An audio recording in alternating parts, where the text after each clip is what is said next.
Hey, what's up? So, as I get ready for my last day before my BOC exam, just wanted to share what was on my mind. I didn't pre-plan a script for this or anything. So, yeah, I took 2 weeks off of all responsibility in my life, off of work, off of social life, all to study for this exam, and I've put a lot of effort into this, and I know it's going to turn out in my favor. And it's just, there's so much that goes into passing an exam like this.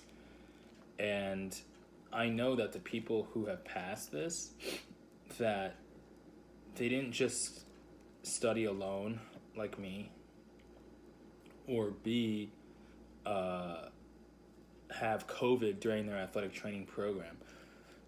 The effect of COVID on an athletic training program, especially one that was just starting for the first time, like the school I went to, there was no master's, 2-year entry-level master's yet. I was part of the cohort. So that adjustment, plus adjusting to COVID combined, it'll never be replicated.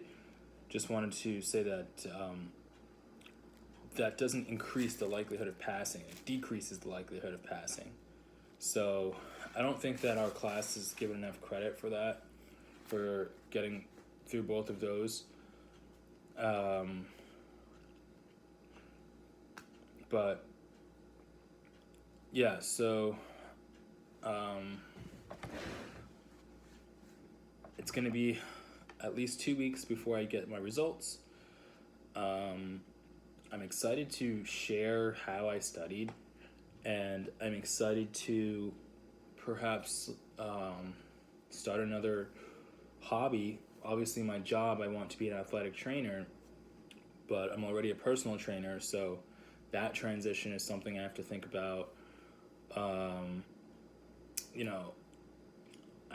love personal training and training all my clients, and I'm good at it.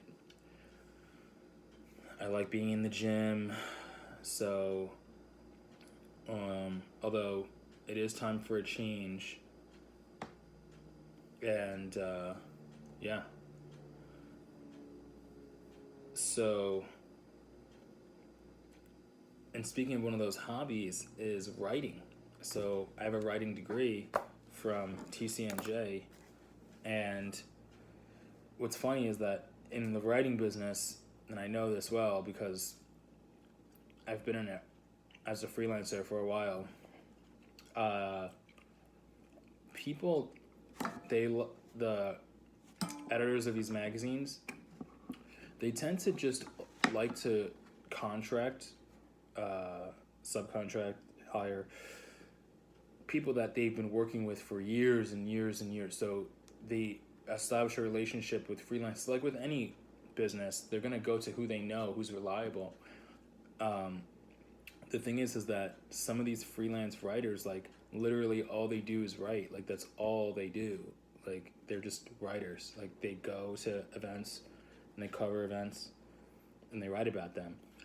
And I'm happy to do that, but not every single breathing moment. Like it's part of my life, but it's not everything that I do. So with that said, I know that some people that maybe I've used to work with in the past, well, I don't know. I would hope that people I used to work with in the past want to work with me again now, given that I have a master's degree and I'm board certified in athletic training. But the funny thing is that part of the reason why I got into athletic training in the first place is because when I was a writer, nobody ever used athletic trainers as a source unless they also were like a physical therapist.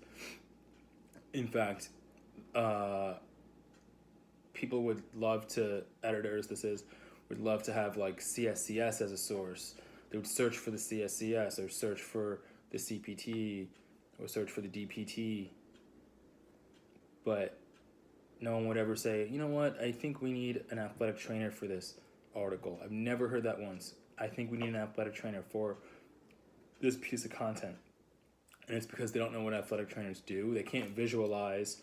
Never once did I ever visualize, and I've worked with a lot of professionals, like personally interviewed professional strength coaches and at the highest level of sports.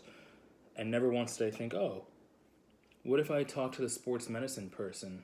No, I always talked to the strength and conditioning coach of a professional sports team, or one professional athlete to train. I never said, oh, what about the athletic trainer of the team? What's it like to recover from injuries? It was always about like improving performance. So that's an area of content that I wanted to introduce into the vertical. And I know that sounds crazy, but that's part of it. Is, well, what is athletic training?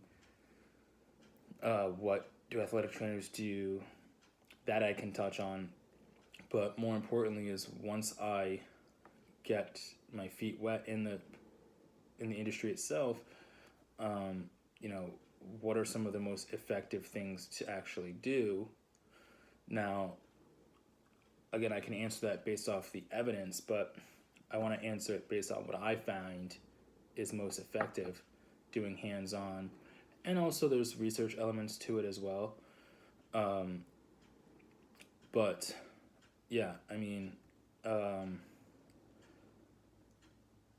essentially a good way to approach that, a good way to give that to people is video, demonstrating some of these techniques, maybe like how to tape an ankle, how to tape your friend's ankle, or how to make a finger splint or something like that. So things that you can use on your own for recreational purposes, not necessarily because you're going to compare what I say to your school of athletic training if you're a student. But yeah, or I can go back to the writing as just, CSCS like I was before, and just kind of do similar content to what people are used to, and put a new twist on it, like injury prevention articles, like rehabilitation articles, things like that. But yeah, definitely, like, I miss the writing. Will I get into it for sure? I don't know. I'm just saying that maybe that's something to revisit. But yeah, so it's been a long journey. And most importantly, 3 years ago, July 30th, 2018, I was in the hospital for repairing this. I tore my pec in June of 2018,